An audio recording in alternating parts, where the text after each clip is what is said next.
السلام علیکم۔ تہجد تک پہنچنا تمہارے لیے معجزے ہونے کی دلیل ہے۔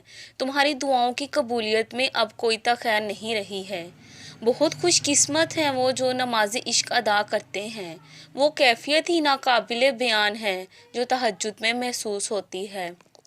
ہو سکتا ہے کہ تمہارے حالات ایسے ہوں کہ جن کے باعث تم بالکل مایوس بیٹھتے ہو، مگر یاد رکھنا اور یقین رکھنا اللہ کی ذات پر، تم ہر پل ہر لمحہ اس کی نظر میں رہتے ہو۔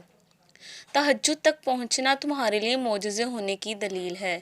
تمہاری دعاؤں کی قبولیت میں اب کوئی تاخیر نہیں رہی ہے۔ بہت خوش قسمت ہیں وہ جو یہ نماز عشق ادا کرتے ہیں۔ وہ کیفیت ہی ناقابل بیان ہے جو تہجد میں محسوس ہوتی ہے۔ کیوں تم در بدر بھٹکتے ہو؟ یوں کیسے تمہاری مشکلوں کا حل نکل سکتا ہے؟ تم اللہ سے مدد کیوں نہیں مانگ لیتے؟ اس کے سوا بھلا کون تمہاری مدد کر سکتا ہے؟